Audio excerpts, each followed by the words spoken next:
I was happy and making good money. You owe $30,000.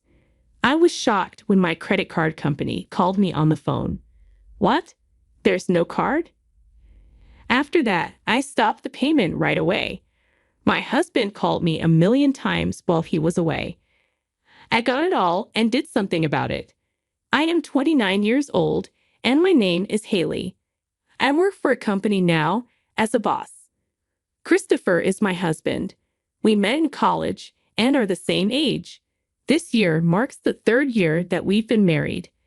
It seems like a lot of people around me quit their jobs when they got married, but I'm still writing this. I earn more money than my husband. We don't talk about it, but I worry about our future when my husband's only source of income is gone. I'm sure he does too. My husband, on the other hand, is not a pimp. We each have our own pocket, and we split the cost of living 50-50. I can spend the rest of the money however I want. This meant that I wasn't too unhappy with the fact that we were working together and that our lives were going well. Oh, I guess I spent a little too much this month too, I thought as I looked at the debit notice email on the train ride home. That being said, I should look again to see if any services I haven't used in a while are still set up. That's what I thought as I closed the email. That time will probably never come. I couldn't remember the password to get to the page where I could see my credit card bills. It's tough to find the drive. I can't get through to the help center.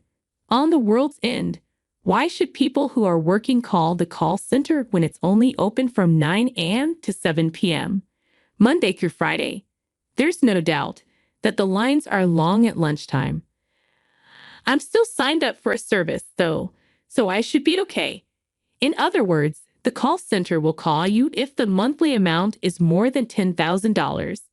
You're not wrong when you say that this confidence that everything will be okay has made me less likely to call the call center.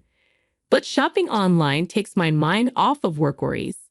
When I opened the package and saw the package inside, I felt better, but only for a short time. I'm at home.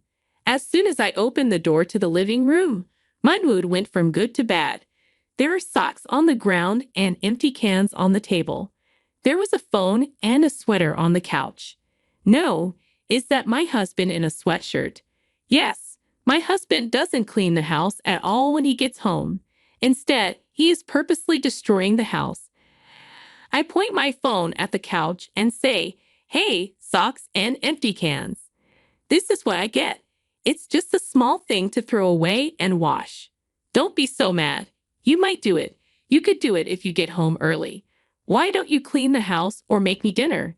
He said the next thing when I said S and say, I'm so tired when I get home.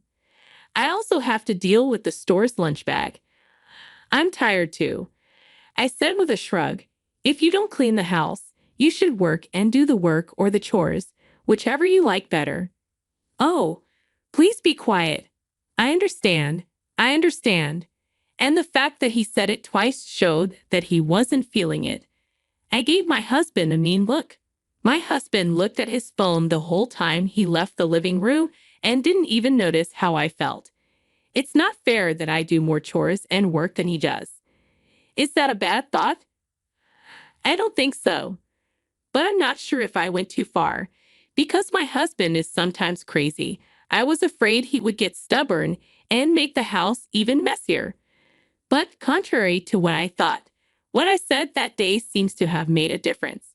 Yes, my husband has been coming home late ever since, even on days when I got home before him. He began to show up. It looks like he was working extra hours. He must have changed his mind. Because I was so happy, I worked harder than ever on my tasks. My husband is busy, so I have to clean the house. I didn't think about the fact that my husband was doing that at the time. Yes, it's Christopher's room. He hasn't cleaned it in a while, and that day I got home before my husband did. It had been a while since I had been in his room. As expected, there were a lot of empty bottles and cans lying around. Throw this stuff away. Oh, even on the bed. Then I looked at the bed and thought, what is this? There was a package wrapped in gift wrap. That bag was my favorite brand. I had to shine a light on it because I couldn't see it well. Oh, could it be my birthday present? Yes, my birthday was the following week, even though it hurt. I chose to act like I hadn't seen the package and leave it alone. But on my long-awaited birthday, the box never showed up. Hey, do you know what day it is today?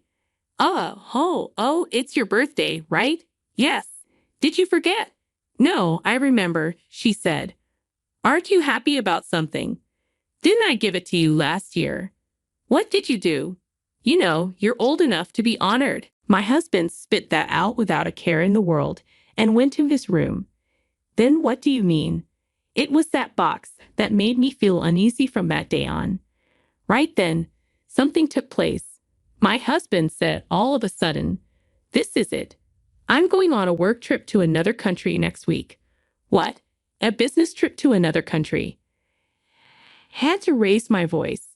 That's not how I remember your business being. You've never been on a business trip outside of the United States, let alone within the country, have you? Then my husband said, "They gave me this assignment because I've been doing well and deserve it." Oh, you mean? He told me I could believe him if I hadn't seen the box, but I couldn't accept what my husband said at that time. I was scared to go into his room on the day of his business trip after seeing him off early in the morning. I then checked under the bed. There wasn't a package there. I was sure. This isn't a business trip abroad, right? I was able to move my heavy body to work with this feeling in my heart. I was still not in a fit state to do any work, though. Several times, my hand stopped. I kept thinking about my phone and what my husband had said and done. "Hey, are you okay? What? You look like your mind is not in your body today," I asked. "Oh, yeah. I just didn't get enough sleep."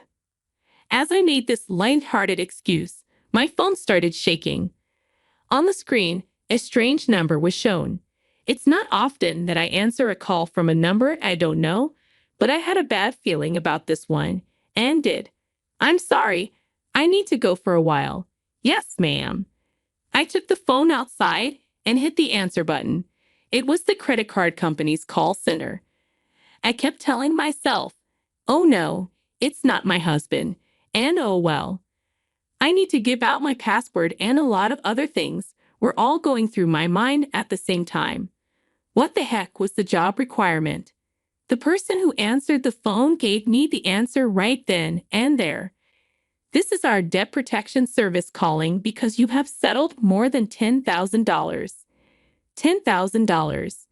I was shocked by what I heard, but what the operator said next made me hold my breath even more. "Yes, it costs $30,000, I said. "That's not possible." "Wait a second." I quickly went back to work and looked in my wallet. It was no longer there. "That's the card I meant to put there," she said.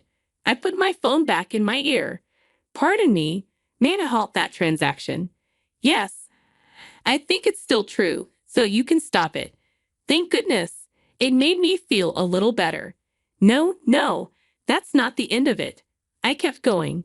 "And please take care of the stolen card. Right now, I don't have my card with me." I said, "Yes, sir, I will do it right away." Even though I didn't understand, I did what the operator asked and was able to finish the process. I then hung up the phone. The heartbeat in my chest didn't stop for a while after I took the phone call. "I'm sorry, I'm not ready to talk. I'm not able to work. I'm sorry, but I need to go." Early, it seems my credit card was stolen and almost misused, and I've got a lot of things to deal with. I got off track and called my boss. I had a lot of worry at work, and my boss was okay with me leaving for the day. I grabbed the train quickly, and when I looked at my phone, I saw that my husband had called me a million times. It was like he was saying he was the bad guy. I ran home quickly. I quickly took off my shoes, set down my bag, and went to my husband's room. It was on his desk, so I opened it up and looked at the search history. The first thing on the list that caught my eye was a luxury cruise and a travel plan for two. I wasn't asked to go to that event. I looked at the destination and was sure it was the work trip my husband had talked about. He could no longer call it a work trip. I looked through my old emails. That's it. That's it. The name of the person is written there. Mario. What the heck is this woman? I was going to hit the keyboard out of anger, but instead I looked at what I thought was proof in a rough way. My phone wouldn't stop ringing while I checked. Oh my God, shut up. Oh yes, and while I'm at it, I'll use the password I got from the call center earlier to check my credit card usage history. I went to my page and looked through my records of uses. What? What is it? As I scrolled through, my mouth kept getting wider and wider. I forgot about a payment. After that, the money was paid for that brand of bag. Yes, it all made sense. In short, Christopher paid off his mistress Rio with my credit card and even took a trip abroad that he said was for work. Oh no, I don't want to boo. Boo. After several calls, I finally picked up the phone with all my might. What? You finally picked up after calling over and over. The credit card doesn't work. When my husband spoke, he was already talking about the card. Whose? When I asked him directly, he mumbled. You ask whose? Yes, but I don't have a credit card. That is, you took my credit card, right? My husband got antsy while I worked. No, that's not theft.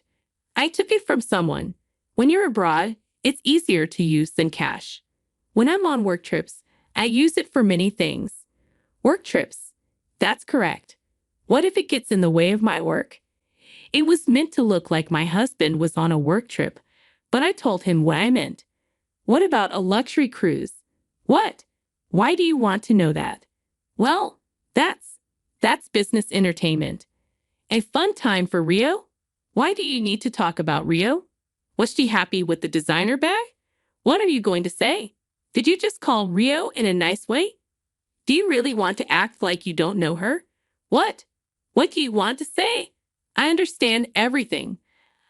I know that you tried to spend $30,000 on a luxury cruise and a vacation package for couples. I also know that you have been using my credit card to pay Rio a lot of money. My husband said twice, as if he wanted to start over. I understand. After I told him what I said. I'm sorry I cheated. I'm sorry, but I can't go home until you activate the credit card. Why are you acting that way? Do you think it will go away if you just say sorry and admit it? And friend, please spend the rest of your life at your resort. My husband was about to say something, but I hung up the phone instead. The phone started booing right away and kept booing. I turned off the call because it was too loud and making me crazy. Finally, the email said that the return trip would be at noon 3 days later. I called the company right away and decided that I would finish everything in 3 days. As a first step, I had to get everything out of the house. It was the second day that I told my in-laws what happened. Took the divorce papers and my husband's computer with me. When my in-laws saw my story and all the proof, they were angry.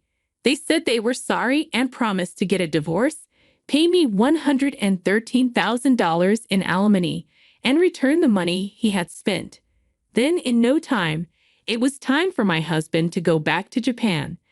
I got a call early that evening from my in-laws telling me that our divorce papers had been received safely.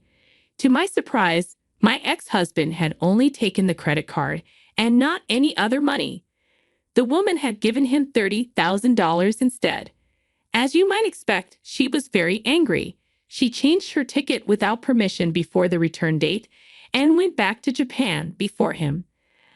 I asked myself why she didn't just take the plane ticket and visa from my ex-husband and leave for Japan. While I was listening to the story, I thought about how when my ex-husband got back to Japan, my things were gone from my house and my phone wouldn't connect.